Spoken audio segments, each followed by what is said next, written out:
হ্যাঁ, এরপর আরও 3টি প্রশ্ন রয়েছে। এই 3টি প্রশ্ন অনেক গুরুত্বপূর্ণ। এই 3টি প্রশ্নকে আমরা আরও ভালোভাবে শিখব। তো এখানে বলা হয়েছে যে দুইটি সংখ্যার গুণফল 1536 হলে যদি এদের লসাগু 96 হয় তবে গসাগু কত।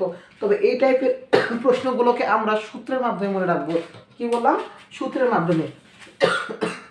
তো বলা হয় এই অঙ্কগুলোকে সূত্র দুটি সংখ্যার গুণফল সমান সংখ্যা দুটির লসাগু গুণিত সংখ্যা দুটির গসাগু। ওকে, অর্থাৎ সংখ্যা দুটির এই গুণফলকে কি করব? লসাগু এবং গসাগুর সাথে কি করব? অর্থাৎ আমরা যদি দুইটি সংখ্যার গুণ করি, দুটি সংখ্যা কি করি? গুণ করি, তবে এই দুটি সংখ্যার লসাগু এবং গসাগুর গুণফলটাই সেই সংখ্যাটি হবে। ওকে, তাহলে আমি যদি বলি যে দুটি সংখ্যা, আমি যে কোনো দুটি সংখ্যা বললাম, যেমন 3, 4, কি বললাম? 3, 4, এই দুটি সংখ্যার লসাগু কত হবে? লসাগু যায় না, তাহলে লসাগু কত হবে? 3, 4 যায় না যেহেতু, তাহলে 3, 4 গুণ করলে কত হবে? 12। এবং দুটি সংখ্যার মধ্যে কোনো মিল নাই, সেজন্য গসাগু কত হবে? 1। তাহলে দেখেন তো এখান থেকে 12 আর 1 গুণ করলে কত হয়? 12, 12কে 12। এবং দুটি সংখ্যার গুণফল কত হয়? 3, 4, 12। দেখেন তো, তাহলে দুটি সংখ্যার গুণফল সমান সংখ্যা দুটির লসাগু গুণ সংখ্যা দুটির গসাগু।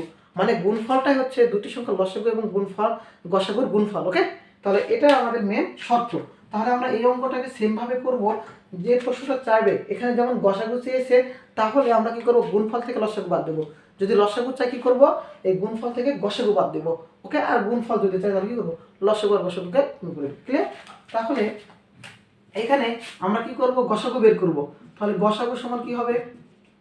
গসাগু সমান গুণফল কত দেওয়া আছে? 1536 ভাগ কত? 96 দ্বারা। 96 দ্বারা কি করব? সংখ্যা দুটি কি করব? এই লসাগুটাকে এই সংখ্যা দুটির গুণফল দ্বারা ভাগ করব। তাহলে আমরা কি করব? এখানে 1536 এটাকে আমরা কি করব? 96 দ্বারা ভাগ করব। ওকে, ভাগ করে যেটা হবে সেটা অ্যান্সার। আমরা দেখেন তো এখানে যদি 96 দুইবার করি কত হবে? 9 × 18 মানে 180, কিন্তু এখানে আছে কত? 153। তাহলে একবার দিব। ওকে, 96 কে 96 নামলো কত? 13 থেকে 6 বাদ দিলে 7, হাত থাকলো 1, হাত থাকলো কত? 1। তাহলে এখানে আসে 10, এখানে আছে কত? 15। এটাকে 5, যেহেতু ছোট সংখ্যা সেহেতু 10-এর বেশি ধরবো, তাহলে 15। তাহলে হবে কত? 5। ওকে, কত হবে? হাতে 5। ক্লিয়ার? হাতে থাকলো 1, 1, 1, 0। এরপর 6। এখন দেখেন তো এই সংখ্যাটাকে মনে রাখবো আমরা এইভাবে, শেষ সংখ্যা যেটা থাকবে আমরা এটারও শেষ সংখ্যাটা মিলাবো। তাহলে 6 এর ঘরে নামতা পড়লে তাহলে কত হয়? 6 × 12, 318, 4, 6, 24, 5, 6, 30, 6, 6, 36। যেহেতু আমরা 6, 6 মিলে যাচ্ছে, সেহেতু আমরা এটাকে প্রশ্ন প্র্যাকটিস করবো। দেখেন তো এখানে আমরা 6 দ্বারা করলাম। 6, 6, 36-এর 6, হাত থাকলো কত? 3। 6 নং 54, 3 57। ওকে, ক্লিয়ার? তাহলে আমাদের অ্যান্সার কত হবে? 16। অ্যান্সার কত হবে? 16। ক্লিয়ার? এইভাবে আমরা এই প্রশ্নগুলোকে সূত্রের মাধ্যমে মনে রাখবো। এখন আমি যদি বলি যে দুটি সংখ্যার, বললাম যে 12 এবং 18, কি বললাম? 12 এবং 18, দুটি সংখ্যা 12 এবং 18 বলে দিলাম যে এদের মধ্যে লসাগু কত, গসাগু কত। আমরা লসাগু বের করতে পারবো। ওকে, তাহলে আমরা এটার, অথবা আমি বললাম যে এই 12 এবং 18 সংখ্যাটি, দুটি সংখ্যা 12 এবং 18, এবং বললাম যে সংখ্যা দুটির গুণফল তো করলে পারবো, এবং এখান থেকে আমরা লসাগু গসাগু বের করতে বললাম, পারা যাবে। অথবা এখান থেকে আমি গসাগু বলে দিলাম যে 12 এবং 18 গসাগু কত হবে? 6। গসাগু কত হবে? 6। আরেকটি কত, এখান থেকে যদি আমরা গসাগু করি 12, 18 কত হবে? দুটাকে সঙ্গে যেতে হবে। 6 × 2 = 12, 9 × 2 = 18। এরপর 3 দ্বারা করেন, 3 × 2 = 6, 3 × 3 = 9। তাহলে গসাগু কত হচ্ছে? 3 × 6। গসাগু কত? 6। তাহলে গসাগু আমরা পেয়েছি 6, এবং এই দুটো সংখ্যা দিয়ে দিয়েছি। তাহলে আমরা কি করব? দুটো সংখ্যাকে গুণ করব। এইভাবে কি করব? 12 × 18 করব। আমরা বের করতে বললাম কি? লসাগু। তাহলে লসাগু আমরা বের করব, গুণিত এখানে গসাগু কত পেয়েছি? 6। তাহলে এই 6 দ্বারা আমরা যদি এই দুটার গুণফলকে ভাগ দিই, গুণফল কি করে ভাগ করি, তাহলে কি পাবো? লসাগু পাবো। ওকে, এইভাবে স্যারেরা প্রশ্নগুলো কি করে দিতে পারে? ঘুরিয়ে দিতে পারে। ওকে, এরপর আমাদের সামনে আরেকটি প্রশ্ন রয়েছে। 10 টাকা দরে 5টি আপেল কিনে 15 টাকা দরে 6টি আপেল বিক্রি করলো, শতকরা লাভ বা ক্ষতি কত? তো এই প্রশ্নগুলোকে সুন্দর করে বুঝে অঙ্কগুলোকে সমাধান করতে হবে। তো এই অঙ্কগুলো মনে রাখার জন্য আমি সুন্দর করে একটা শর্টকাট টেকনিক দিব, এই শর্টকাট টেকনিক দিয়ে আপনি প্রশ্নগুলোকে সমাধান করতে পারবেন। তো এখানে বলা হয়েছে যে একটি আপেল 10 টাকা দরে 5টি আপেল কেনা হয়েছে। তাহলে যদি 10 টাকা দরে 5টি আপেল কেনা হয় তাহলে একটি আপেলের দাম কত? ওকে, একটি আপেলের তাহলে দাম কত হবে? 10 টাকা দর বলেছে মানে কত?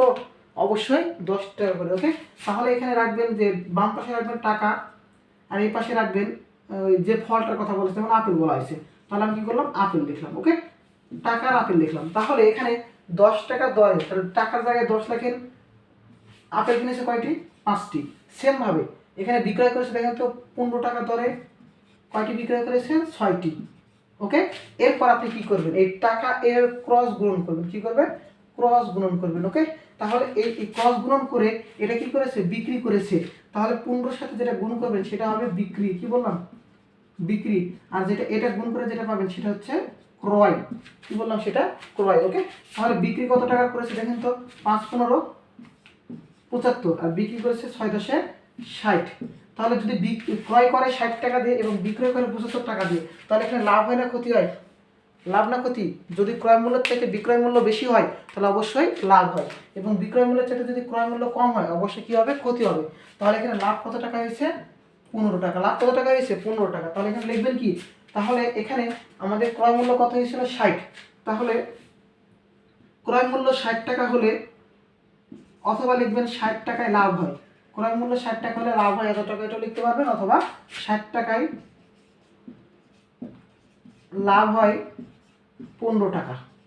ওকে, তাহলে এখানে 1 টাকায় লাভ হয় 15 ভাগ 60 টাকা। 15 ভাগ 60 টাকা। ওকে, তাহলে এখানে যেহেতু প্রশ্নটা কিছু বলেছে শতকরা, শতকরা মানে কত?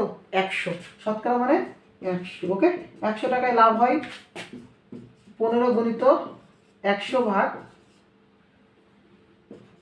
60। কাটাকাটি করেন, 0 0। দেখেন তো 3 গুণ 6, 3 5 15, 2 1 2, 5 2 10, 5 5 কত হচ্ছে আমাদের? 25। এখানে যেহেতু শতকরা 100 বলেছে সেহেতু এখানে কত হবে? পার্সেন্ট হবে। উত্তরটা আমাদের কত হবে? 25%। প্রশ্নটা কি বুঝে গিয়েছে? তাহলে এইভাবে যত ধরনের প্রশ্ন দেওয়া হোক না কেন, বলা হলো যে 12 টাকার দরে ধরেন 6টি আপেল কিনে, বলা হলো যে 15 টাকা যেটা হোক, আচ্ছা 6টি আপেল বিক্রি করলো। এই ধরনের অঙ্কগুলোকে এখানে কি করবেন? 12 লিখবেন, এখানে 5 লিখবেন, এখানে কি করবেন? 15 লিখবেন, এখানে 6 লিখবেন, এভাবে ক্রস গুণন করবেন। গুণন করার পরে উপরে যেটা থাকবে সেটা হচ্ছে বিক্রয় মূল্য, নিচে যেটা থাকবে সেটা হচ্ছে ক্রয় মূল্য। যদি ক্রয় মূল্য বেশি হয় ক্ষতি হবে, তাহলে এত টাকায় ক্ষতি হয়। যদি বিক্রয় মূল্য বেশি হয় লাভ হবে, তাহলে এত টাকায় লাভ হয়। ক্লিয়ার? এইভাবে প্রশ্নগুলোকে করবেন, এবং শতকরা কথা বলছে সেহেতু আমরা এখানে শতকরা করবো, করে শেষে যে কী করবো? পার্সেন্ট করে দেবো। প্রশ্নটা ক্লিয়ার? এরপরে আমাদের আরেকটি প্রশ্ন রয়েছে। এই প্রশ্নটা দেখেন যে এখানে একটি ট্রেন ঘন্টায় 48 কিলোমিটার বেগে 360 মিটার দীর্ঘ একটি প্ল্যাটফর্ম 1 মিনিটে অতিক্রম করলো। তাহলে এখানে প্রশ্নটাতে বলা হয়েছে যে ট্রেনটা 48 কিলোমিটার বেগে এত মিটার দীর্ঘ একটি প্ল্যাটফর্ম। তাহলে এই প্রশ্নে প্ল্যাটফর্মের কিন্তু দূরত্ব দেওয়া হয়েছে, কিন্তু ট্রেনটার দৈর্ঘ্য দেওয়া হয়নি। তো আমি একটা ছবির মাধ্যমে দেখাই।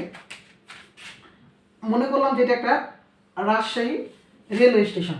ওকে, রাজশাহী রেলওয়ে স্টেশন। তো এর উপর মনে করলাম যে এখানে একটা ট্রেন রয়েছে, এটা একটা ট্রেন। তো প্রশ্নে বলেছে যে এই ট্রেনটা এত বেগে চলে। ওকে, বেগ, এখানে বেগ বলতে কি বোঝানো হয়? ভেলোসিটি।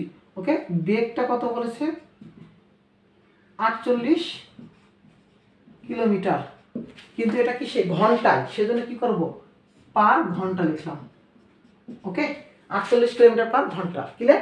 এখন এই প্রশ্নটাতে বলেছে যে 360 মিটার দীর্ঘ একটি প্ল্যাটফর্ম। তাহলে আমি বললাম যে এখানে এখান থেকে শুরু, তো আমি এতটুকু বললাম যে 360 মিটার একটা প্ল্যাটফর্ম। তাহলে এই একটা প্ল্যাটফর্ম 1 মিনিটে অতিক্রম করলো। তাহলে এতটুকু অতিক্রম করেছে, আরও এতটুকু অতিক্রম করবে। তাহলে এখন প্রশ্নে বলেছে ট্রেনটির দৈর্ঘ্য, মানে আমাদের এখান থেকে কি করব? ট্রেনের দৈর্ঘ্যটা বের করবো। এতটুকু বড় যে ট্রেন, সেই ট্রেনটার দৈর্ঘ্য আমরা বের করব। বোঝা গেছে কি? তাহলে আমি কি বললাম যে এটা একটা মনে করি প্ল্যাটফর্ম। ওকে, এই প্ল্যাটফর্মের মধ্যে কি হবে? ট্রেনটা যাবে। তো এই পুরোটা প্ল্যাটফর্মের দূরত্ব কত বলা হয়েছে? 360 মিটার। 360 মিটার, কিন্তু এটা 1 মিনিটে কি করেছে? 1 মিনিটে অতিক্রম করে গিয়েছে। 1 মিনিটে অতিক্রম করে গিয়েছে। তাহলে এই অতিক্রম করলে মনে করি যে এখান থেকে আমার ট্রেনটা এত দূর চলে গিয়েছে, তাহলে এখান থেকে এতটুকু মানে আমি কত জানি 360 জানি, তাহলে আমাদের এতটুকু ট্রেনটির দৈর্ঘ্য বের করবো। কার দৈর্ঘ্য বের করবো? ট্রেনটির দৈর্ঘ্য। ওকে, তাহলে এখানে ট্রেনটির দৈর্ঘ্য বের করব। আমি এই প্ল্যাটফর্মের দূরত্বকে আমি D1 দিলাম, ট্রেনের দূরত্বকে আমি D2 দিলাম, D1 এবং D2 দিলাম। তাহলে আমি এই দুটো যদি যোগ করি তাহলে কি পাবো এই প্রশ্নে? এই প্রশ্নে কি পাবো আমরা? তাহলে ট্রেনটি এবং প্ল্যাটফর্মের মোট দূরত্ব পেয়ে যাব।